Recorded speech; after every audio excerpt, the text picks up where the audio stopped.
본문을 가지고 예배를 회복하라라는 제목으로 함께 하나님 말씀을 나누도록 하겠습니다. 오늘 우리는 드디어 사무엘하 마지막 장까지 왔습니다. 우리가 그동안 살펴봤던 것처럼 여러분 사무엘하 20장까지는 시간적인 흐름에 따라서 다윗의 인생을 다루었습니다. 그리고 다윗의 인생 마지막에 와서는 21장부터는 자신의 인생을 회고하면서 마무리하는 것을 우리가 볼 수가 있습니다. 여러분, 우리도 언젠가는 인생을 마무리할 때가 오지 않겠습니까?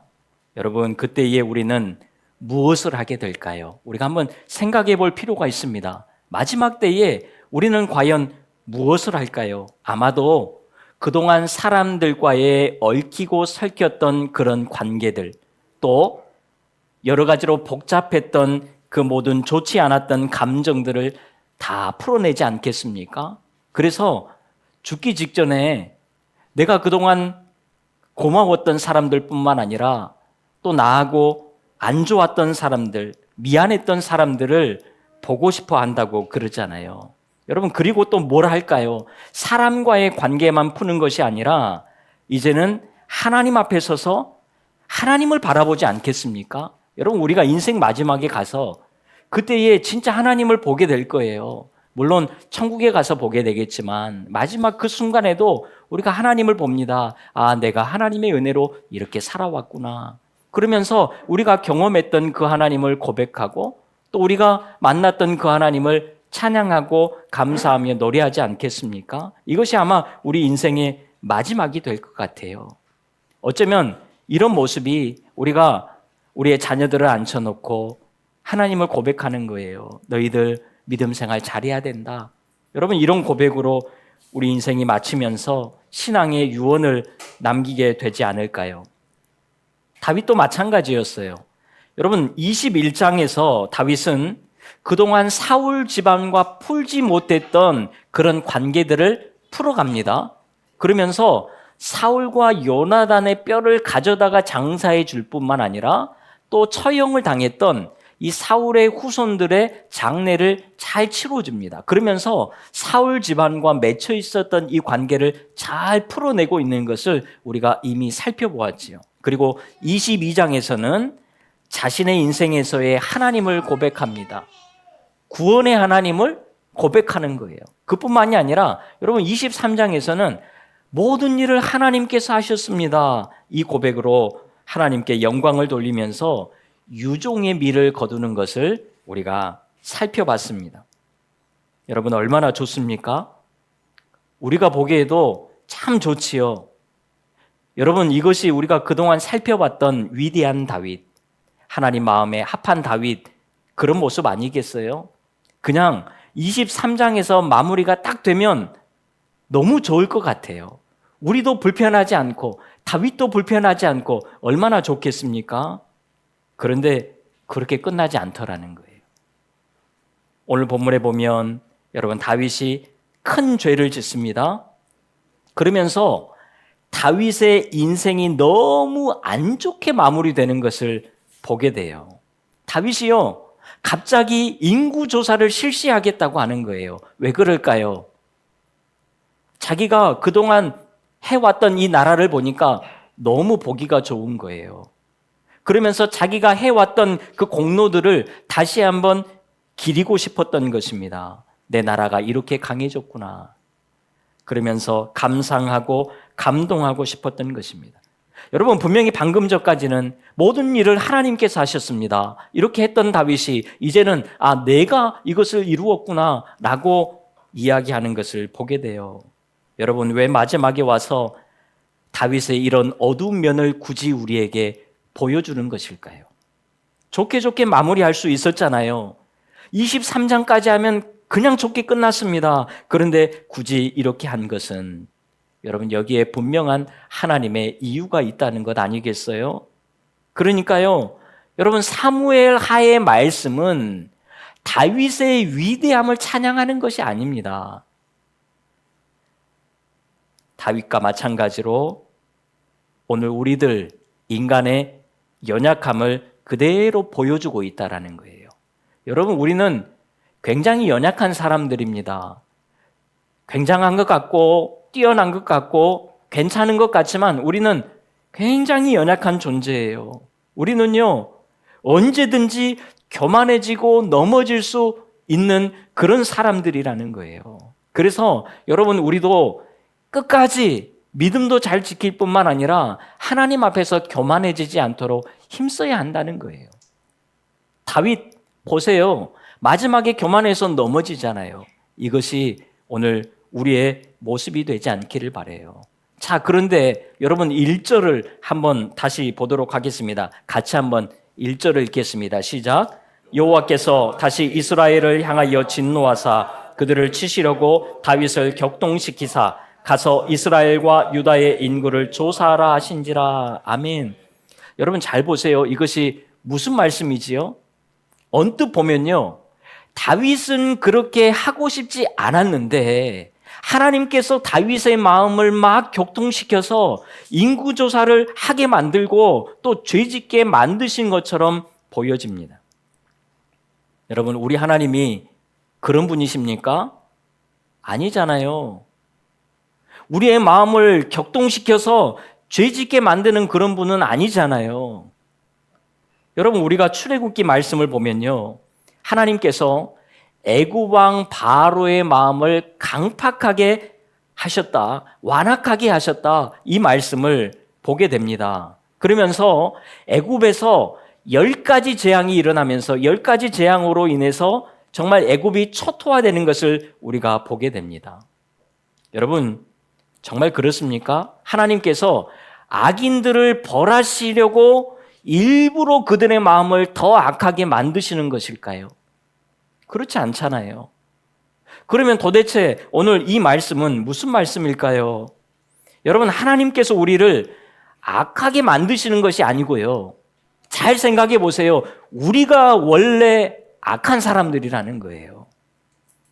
원래 우리의 마음이 강팍하고 완악한 것입니다. 우리의 마음을 잘 들여다보세요. 우리의 마음에 독하고 악한 마음이 얼마나 가득합니까? 누가 조금만 건들면 튀어나오는 거예요. 내 자존심만 건들면 튀어나옵니다. 내 생활 패턴에 누군가가 끼어들면 그냥 튀어나오는 거예요. 내 생각과 맞지 않으면, 내 마음과 같지 않으면 그냥 우리는 독하고 악한 마음이 그냥 나오게 돼 있다라는 거예요. 그런데 하나님께서 우리의 이런 마음을 붙들어 주시니까 여러분, 우리가 그나마 괜찮게 살아가는 거예요. 우리가 괜찮은 사람 아닙니다. 우리 나이스한 사람 아니잖아요. 하나님이 붙들어 주시니까 그렇게 살아가는 것이고, 하나님께서 이 붙드신 손을 놓으면요, 우리는 원래대로 돌아갑니다. 원래대로 돌아가서 완악하고 악한 사람이 되어지는 거예요. 금방 교만해지고 넘어집니다. 그러니까요, 하나님께서 우리를 강팍하게 만드시는 것이 아니라 하나님께서 붙잡아 주시면 괜찮은 것이고 안 붙잡아 주시면 원래대로 완악해진다, 이것을 우리에게 보여지는 거예요. 여러분, 우리는 그런 사람들입니다. 다윗도요, 하나님께서 격동시켜서 죄짓게 만드신 것이 아니라는 거예요. 원래 다윗 자체가 죄 지을 성향이 다분했던 사람인데 하나님이 그냥 손을 놔버리니까 그대로 가는 거예요. 스스로 마음을 부추겨서 죄를 짓게 되었다라고 오늘 본문은 말씀을 합니다. 여러분, 솔직히 우리는 어디로 튈지 모르는 사람들이에요. 마치 우리가 풍선에 바람을 가득 집어넣은 다음에 이 풍선 입구를 잡고 있다가 놓으면 어떻게 됩니까? 그냥 어디로 튈지 몰라요. 어디로 날아갈지 모릅니다. 여기저기 사방팔방으로 날아가게 되지요. 여러분, 이것이 우리의 모습이에요. 하나님이 붙잡아 주시면 그나마 괜찮게 살아가고요, 이 붙잡았던 손을 놓아버리잖아요. 우리는 완전하지 않아요. 우리는 거룩하지도 않습니다. 한시도 그렇게 살 수가 없는 것이 오늘 우리들의 모습이에요. 그래서 오늘 우리는 이런 기도를 해야 돼요. 하나님, 오늘 또 나를 붙들어 주세요. 주님의 손에서 오늘 나를 놓지 말아 주세요. 우리 이 기도를 반드시 해야 됩니다. 주님이 붙들어 주셔야 사는 것이고 이 붙들었던 손을 놓아버리잖아요. 우리는 우리 마음대로 살아간다니까요. 그래서 하나님 손에 붙들림 바 되어 우리의 마음대로 우리의 생각대로 살아가는 그런 인생이 되지 않기를 바라요. 그렇지 않으면 하나님이 놓아버리시잖아요. 우리는 금방 어리석은 자가 되어버립니다. 자, 다윗을 보세요. 그 청명하고 지혜로웠던 그 다윗은 어디 가고 굉장히 어리석은 사람이 됩니다. 3절을 같이 읽습니다. 시작. 요압이 왕께 아뢰되 이 백성이 얼마든지 왕의 하나님 여호와께서 100배나 더하게 하사 내 주 왕의 눈으로 보게 하시기를 원하나이다. 그런데 내 주 왕은 어찌하여 이런 일을 기뻐하시나이까 하되. 지금 다윗이 이야기하는 것이 아니라 요압이 이야기하는 거예요. 하나님께서 왕의 나라를 이미 강하게 하셨고 왕이 정말 원한다면 하나님은 왕의 나라를 100배나 더 강하게 할 수 있는 분이십니다. 그런데 왜 굳이 지금에 와서 쓸데없이 어리석게 내 나라가 강한지 살펴보겠다 하느냐는 거예요. 여러분, 요압이 어떤 사람입니까? 요압이 어리석은 사람이었잖아요. 요압은 자기 감정대로 움직였던 사람입니다. 뒷일 생각하지 않아요. 그냥 달려가는 사람이에요. 누구의 말도 듣지 않았던 사람입니다. 자기의 말을 함부로 뱉었던 사람이에요. 어리석은 사람이었지요. 그런데 이런 어리석었던 요압에게 다윗이 더 어리석게 보였다라는 거예요. 얼마나 다윗이 어리석었겠습니까? 여러분, 요압만 어리석고 다윗만 어리석습니까? 그렇지 않아요. 우리도 마찬가지입니다. 하나님께서 붙들어주지 않으시면요, 우리도 금방 교만해지고 금방 어리석게 되는 거예요. 지금 우리가 남 이야기할 것이 아닙니다. 이것이 우리들의 모습이에요. 자, 결국 다윗은 그 누구의 말도 듣지 않습니다. 어리석기 때문에 그렇지요. 그리고 자기가 원했던 대로 인구조사를 그대로 실시합니다. 그래서 9개월이 넘도록 인구조사가 실시가 돼요. 그리고 결과를 보고받게 됩니다. 이스라엘의 칼을 빼든 자, 이스라엘의 용사들만 80만 명이고 유다의 용사들은 50만 명이다라는 보고를 듣게 됩니다. 여러분, 이처럼 다윗은 결코 위대한 사람이 아니었습니다. 어리석고 연약한 한 인간에 불과했다는 것입니다. 이것이 다윗에 대한 오늘 성경의 마지막 평가입니다. 여러분, 기분 좋으십니까? 아, 다윗도 우리랑 비슷하구나. 넘어질 수 있구나. 내가 넘어진 것도 괜찮겠네. 그게 아니에요. 여러분, 다윗의 모습이 이렇게 끝난다면 우리도 마음이 왠지 찝찝하지 않습니까? 그래서 우리가 한번 굳이 다윗의 위대함을 찾아보자면 딱 한 가지가 나오더라는 거예요. 여러분, 다윗의 인생에서 가장 위대한 것 한 가지를 꼽으면 바로 이거예요. 우리 10절 말씀을 같이 읽습니다. 시작. 다윗이 백성을 조사한 후에 그의 마음에 자책하고 다윗이 여호와께 아뢰되 내가 이 일을 행함으로 큰 죄를 범하였나이다. 여호와여, 이제 간구하옵나니 종의 죄를 사하여 주옵소서. 아멘. 여러분, 다윗의 위대함은요, 다른 게 아니더라는 거예요. 잘못했을 때에 잘못했습니다라고 고백할 수 있는 것, 엎드릴 줄 아는 것이었습니다. 우리가 다 알듯이 다윗은 이전에도 간음죄와 살인죄를 범했습니다. 정말 못된 짓을 했지요. 그런데 그때에도 하나님 앞에 자복하며 회개했습니다. 그래서 하나님께서 그의 인생을 다시금 붙들어 주시고 또 왕으로 살아가게 만들어 주셨잖아요. 오늘 본문에서도 다윗은 그 즉시 엎드립니다. 바로 엎드리는 거예요. 보고 받자마자 깨달아지는 거예요. 아, 내가 잘못했구나. 그러면서 하나님 앞에 엎드리며 나아갑니다. 여러분, 오늘 우리에게도 이런 모습이 회복될 수 있기를 바라요. 우리가 어찌 완전할 수 있겠어요? 어찌 안 넘어질 수 있습니까? 어찌 연약하지 않을 수 있어요? 어찌 어리석지 않을 수 있습니까? 그런데 여러분, 우리가 그럴지라도 언제든지 우리가 반드시 하나님 앞에 그 즉시 나아가는 거예요. 회개 자리로 나아가는 것입니다. 이것이 오늘 우리에게 필요한 거예요. 여러분, 우리의 삶에 문제가 있잖아요. 어려움이 있고 우리가 넘어졌잖아요. 그러면 곧바로 하나님 앞에 회개하며 나아가자는 거예요. 자, 그러면 꼭 이런 분들이 있습니다. 그러면 그냥 편하게 죄 짓고 시원하게 회개하면 되는 거 아닌가? 물론 죄 지었다고 우리가 멸망당하거나 구원받지 못하는 것은 아니에요. 여러분, 죄 지었다면 곧바로 회개하면 됩니다. 그걸로 끝나는 거예요. 하지만 여러분, 그것보다 죄를 안 짓는 것이 더 좋습니다. 왜지요? 우리가 아무리 회개를 했어도 여러분, 죄 벌은 우리가 감당해야 돼요. 많은 성도들이 이것을 알지 못합니다. 내가 죄 짓고 회개하면 하나님이 다 용서해 주셨다. 그냥 이대로 끝나는 것이구나. 여러분, 그게 아니라는 거예요. 하나님이 우리의 죄는 용서해 주셨지만 죄 벌은 우리가 직접 감당해야 되는 거예요. 죄 벌까지 취소되는 게 아닙니다. 다윗도 간음죄, 살인죄 짓고 나서 하나님 앞에 그렇게 엎드려서 간절히 구했는데 여러분, 결국에는 죄 벌은 받잖아요. 태어난 아기가 죽습니다. 여러분, 오늘 본문에도 보세요. 다윗이 죄를 그 즉시 깨닫고 엎드려서 회개하며 간구했지만 죄의 벌을 여전히 받게 됩니다. 자, 세 가지 무거운 짐이 쥐어지지요. 셋 중에 하나를 선택하라는 것입니다. 어떤 죄짐이 주어졌을까요?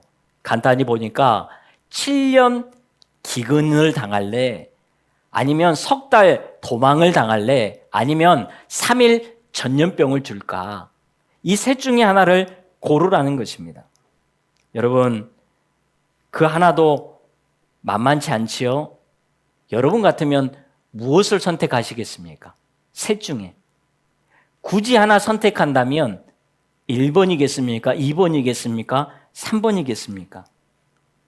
여러분, 쉬운 선택이 아니지요. 그런데 다윗은 뭘 선택했을까요? 아마 다윗은요, 이 이야기를 듣자마자 생각났던 사건이 있을 거예요. 자기가 사울 왕을 피해서 10년 동안 도망 다녔던 그 세월. 여러분, 얼마나 끔찍합니까? 하루 이틀, 일주일, 한 달도 아니에요. 10년을 도망 다닌다면 여러분, 쉬운 일이 아니에요. 지금같이 해외에 멀리 나가서 아무도 모르는 곳에서 살면 숨어 살 수 있지요. 그런데 수많은 사람들을 이끌고 유대 광야에서 뺑뺑 도는데 어디에 숨습니까? 정말 끔찍한 그 세월들이 떠오르는 거예요. 그래서 다윗은 3번을 선택합니다. 아마 여러분도 대부분 3번을 선택하실 것 같아요. 3번이 뭡니까? 3일간 전염병을 잊게 해달라는 것입니다. 왜 이것을 선택했을까요? 빨리 얻어맞고 빨리 끝내자. 이 심판이 길어져 봤자 서로 고생이니까 빨리 끝내자. 그런 것일까요? 여러분, 14절을 보세요. 우리가 여호와의 손에 빠지고 내가 사람의 손에 빠지지 아니하기를 원하노라. 무슨 말씀이지요? 내가 사람의 손에 빠지지 않고 우리가 여호와의 손에 빠지자. 나 혼자 고통당하는 것은 힘드니까 우리 다 같이 고통당하자. 여러분, 지금 그런 이야기입니까? 그게 아니겠지요. 사람 손에 얻어맞지 않고 차라리 하나님 손에 얻어맞겠다는 거예요. 왜 그럴까요? 여러분, 14절 앞부분에 보면 이렇게 말씀합니다. 여호와께서 긍휼이 크시니. 그렇습니다. 여러분, 하나님은 긍휼이 많으시니까요. 우리가 언제든지 긍휼을 구할 수 있어요. 그리고 하나님은 긍휼이 많으시니까요. 우리에게 언제든지 긍휼을 베풀어 주실 수가 있어요. 여러분, 다윗은 이것을 알았던 거예요. 단순히 사람 손에 얻어맞는 것은 힘들고 자존심 상하니까 차라리 하나님 손에 얻어맞자. 이게 아니라는 거예요. 하나님은 긍휼이 많으신 분이시니까 내가 하나님께 얻어맞는다면 하나님께 그래도 긍휼을 구할 수 있는 것은 아니겠는가? 여러분, 이런 마음으로 다윗이 세 번째를 선택했던 것입니다. 그래서 3일간 전염병을 선택했습니다. 그래서 여러분 실제로 보세요. 다윗이 오늘 부르짖기 전에 하나님께서 이미 먼저 재앙을 멈추셨던 것을 보게 돼요. 재앙을 내리는 천사에게 족하다, 이제는 내 손을 거두라. 하나님이 먼저 멈추셨어요. 공의의 하나님께서 재앙을 내리셨지만 긍휼의 하나님이셨기 때문에 재앙도 스스로 멈추게 만드셨다라는 것입니다. 이게 하나님의 모습이에요. 다윗은 이것을 알았던 것입니다. 그런데요, 막상 재앙을 당하고 나니까 여러분 그 피해가 생각했던 것보다 너무 큰 거예요. 7만 명의 사람이 죽습니다. 여러분 다윗이 군사를 세어봤는데 이스라엘 군사가 80만 명이었잖아요. 그 중에 7만 명이 죽었어요. 거의 10분의 1이 죽은 것 아닙니까? 엄청나게 죽은 거예요. 다윗이 생각해도 피해가 너무 컸습니다. 그래서 하나님께 이렇게 기도합니다. 17절 같이 읽지요. 시작. 다윗이 백성을 치는 천사를 보고 곧 여호와께 아뢰어 이르되 나는 범죄하였고 악을 행하였거니와 이 양무리는 무엇을 행하였나이까? 청하건대 주의 손으로 나와 내 아버지의 집을 치소서 하니라. 아멘. 하나님, 이 백성들이 뭔 죄입니까? 죄는 제가 지었는데 차라리 저를 치십시오. 이렇게 기도하는 거예요. 여러분, 우리 생각 같아도 백성들이 너무 많이 죽은 것 같지 않습니까? 솔직히 여러분 다윗이 인구조사한 것, 이것 하나 때문에 이렇게까지 될 일입니까? 솔직하게 한번 봐보세요. 냉정하게 봐보세요. 정말 뭐 엄청난 우상숭배를 한 것도 아니고 인구조사 한번 한 것, 살짝 자기가 교만해져서 자기의 그동안의 업적을 드러내려고 했던 그런 모습은 있었지만 여러분 이것 하나 때문에 이스라엘 백성이 7만 명이나 죽어야 됩니까? 좀 너무한 것 같지요. 여러분 다른 이유가 있지 않았겠습니까? 그냥 다윗이 인구조사 한 것 때문에 하나님이 이스라엘 백성들 7만 명을 죽인 게 아니에요. 여러분 1절을 다시 보세요. 1절을. 여호와께서 다시 이스라엘을 향하여 진노하사 그들을 치시려고 다윗을 격동시키사. 자, 문맥의 흐름을 잘 보십시오. 이미 하나님께서는 이스라엘 백성들에게 진노하고 계셨던 거예요. 그 전에도 진노가 있었지만 또다시 지금 진노하셨다라는 것입니다. 그래서 하나님께서 그들을 치시려고, 이스라엘 백성들을 치시려고 다윗을 격동시키셨다는 거예요. 이미 이스라엘에게는 여러분 하나님의 진노를 일으킬 만한 그 이유를 충분히 가지고 있었다라는 거예요. 다윗의 실수 하나 때문에 하나님이 죄 없는 이스라엘 백성들 7만 명이 죽인 것이 아니라 그들에게는 이미 하나님의 진노를 불러 일으킬 만한 모습이 있었고 다윗에게도 그것이 존재했기 때문에 오늘 하나님께서 이렇게 행하셨다라는 거예요. 그렇다면 여러분 그 이유는 과연 무엇일까요? 18절 이하에 나오는 것이 그 답이라고 볼 수가 있습니다. 갓 선지자를 통해서 하나님께서 말씀하십니다. 우리 18절 화면 보고 있습니다. 시작. 올라가서 여부수 사람 아라우나의 타작마당에서 여호와를 위하여 제단을 쌓으소서 하매. 하나님께서 다윗과 이스라엘 백성들에게 제단을 쌓으라, 지금 이렇게 이야기를 하고 있습니다. 여러분, 하나님께서 이스라엘 백성들에게 진노할 일이 있었고 또 이미 이스라엘 백성들을 진노하셨습니다. 그리고 나서 해결책으로 이야기하는 것이 이제 제단을 쌓으라는 거예요. 그러면서 갑자기 재앙의 문제가 아니라 이제는 제단의 문제로 초점을 옮겨가고 있습니다. 그러니까요, 하나님께서 진노하신 이유는, 다윗으로 하여금 격동시켜서 재앙을 내리신 이유는요, 여러분 그들의 예배에 문제가 있었다라는 거예요. 그들의 제사에 지금 문제가 있었다라는 것입니다. 하나님께서는 이것을 바로잡기를 원하셨던 거예요. 여러분, 다윗이 이스라엘 백성들이 하나님을 예배하지 않았겠습니까? 아니요. 그들은 철저하게 예배를 했을 거예요. 철저한 제사를 다 드렸을 것입니다. 빠짐없이 제사와 예배를 드렸습니다. 그런데 뭐가 빠져 있었을까요? 온전한 마음으로 드리지 않았다는 거죠. 예배의 형식은 있고 예배의 습관은 있었지만 온전한 마음으로 예배 드리지 않았다라는 거예요. 여러분, 우리가 다윗의 모습을 보세요. 언약궤를 다윗성으로 가져올 때까지만 해도 다윗은 정말 전심으로 하나님을 예배했던 사람입니다. 그런데 그 이후의 삶을 보세요. 다윗이 하나님을 전심으로 예배하는 내용이 나오지 않습니다. 그냥 세상살이 사는 것에 바빠서 살아가는 거예요. 이리 치이고 저리 치이면서 힘들게 살아갔던 그런 모습만 우리에게 보여집니다. 온전한 예배가 서 있지 않았다라는 거예요. 여러분, 다윗이 그랬다면 이스라엘 백성들은 더하지 않았겠습니까? 이것이 문제였어요. 그래서 예배를 회복해라. 이것이 하나님께서 지금 마지막으로 이야기하고 있는 내용입니다. 그것이 오늘 본문이에요. 사무엘하를 마지막으로 우리가 살펴보면서 하나님이 우리에게 동일하게 주시는 메시지도 예배를 회복하라는 거예요. 그냥 예배를 드리라는 게 아니에요. 온전한 예배를 드리고 순전한 예배를 드리고 전심을 다한 예배를 드리라는 것입니다. 그러면서 하나님께서 모든 시선을 아라우나의 타작마당으로 모으셨습니다. 그리고 여기에서 제사를 드리라는 거예요.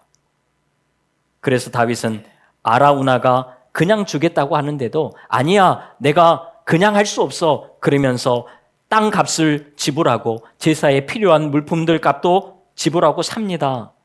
얼마 주고 샀지요? 은 50세겔입니다. 별로 크지 않은 그런 금액 같잖아요. 그런데 여러분, 오늘 동일한 내용이 역대상 21장에도 나오거든요. 거기에 보면 여러분, 다윗이 이 제단 부지값으로 금 600세겔을 주고 삽니다. 그러니까요, 여러분, 오늘 본문에 나오는 은 50세겔은 제사를 드리는데 필요한 재물과 또 그 물품들에 대한 값이고, 실제로 이 제단 부지의 값은 금 600세겔, 어마어마한 금액을 지불하고 샀다라는 거예요. 여러분, 왜 다윗이 그렇게 많은 금액을 지불했을까요?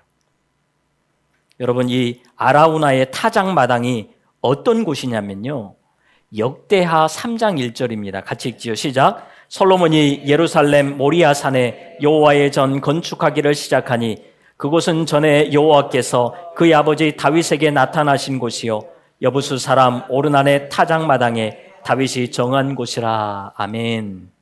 아라우나의 다른 이름이 역대기에서는 오르난입니다. 그러니까 아라우나의 타작마당이 지금 오르난의 타작마당이고, 이곳이 곧 모리아산이었습니다. 여러분, 모리아산은 어디에서 나왔던 산이에요?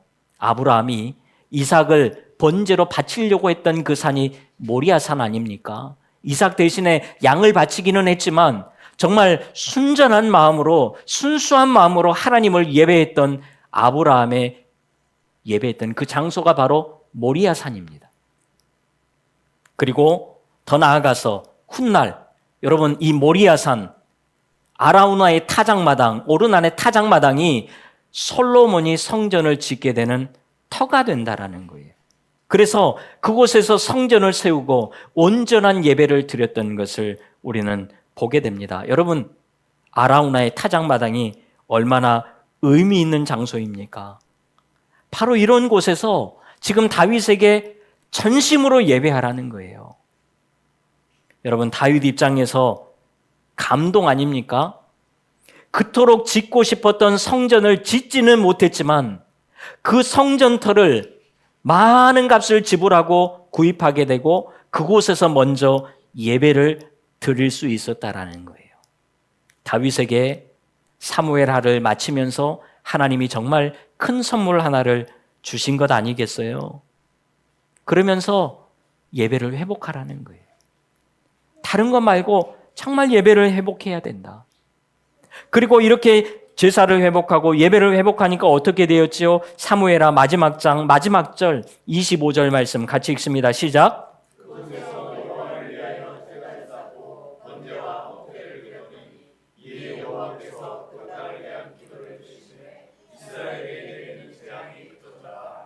아멘. 물론 그 전부터 이미 재앙은 멈췄지요. 여러분, 사무엘하 마지막 메시지의 핵심은 이것입니다. 25절이에요. 그곳에서 여호와를 위하여 제단을 쌓으라는 것입니다. 예배를 회복하라는 거예요. 여러분, 우리가 그동안 이 사무엘 하의 말씀을 쭉 살펴보았는데 여러분, 우리 머릿속에 다윗이 기억되면 안 됩니다. 다윗이 이랬더라, 다윗이 저랬더라, 이것이 남으면 안 돼요. 물론 다윗을 통해서 그 모습을 보고 우리가 깨달은 것도 많지요. 그러나 오늘 그것이 우리의 머릿속에, 우리의 마음속에 남지 않기를 하나님은 바라시는 거예요. 우리도 다윗처럼 연약하다는 것을 인정하고 더욱 하나님 앞에 엎드리고 다시금 하나님을 예배하기를 힘쓰기를 하나님은 원하시는 거예요. 여러분, 그냥 예배를 회복하는 게 아니에요. 여러분, 습관적이고 형식적으로 드려지는 예배는 우리 안에 충분히 많습니다. 수없이 많은 사람들이 형식적이고 습관적인 예배는 잘 드려요. 빠지지 않습니다. 그런데 정말 우리 안에 온전한 예배가 드려지느냐, 정말 우리 안에 순수한 예배가 드려지느냐, 순전한 예배로 전심으로 예배하느냐, 오늘 이것을 하나님이 우리에게 원하신다라는 거예요. 여러분, 날마다 은혜를 향하여 나아가서 은혜를 향유하며 살아가는 우리 모두가 될 수 있기를 주님의 이름으로 축원합니다. 그러려면 오늘 우리의 예배가 회복돼야 돼요. 예배를 회복하고 하나님 앞에서 우리의 삶을 회복하고 멋지게 살아갈 수 있는 하나님의 백성들 다 되시기를 주님의 이름으로 축원합니다. 기도하겠습니다. 하나님, 우리가 예배를 온전히 회복하게 도와주십시오. 정말 우리의 마음을 다해서, 정성을 다해서, 뜻을 다해서 예배할 수 있는 우리 모두가 되게 하여 주시옵소서. 우리가 이렇게 살아야 되고 저렇게 살아야 되고 어떤 신앙적인 행위로 나아가는 것이 아니라 정말 하나님을 진정으로 예배하는 우리 모두가 되어서 정말 하나님의 은혜 가운데에 오늘도 잘 살아갈 수 있는 우리 모두가 되게 하여 주시옵소서. 예수님의 이름으로 기도하옵나이다. 아멘.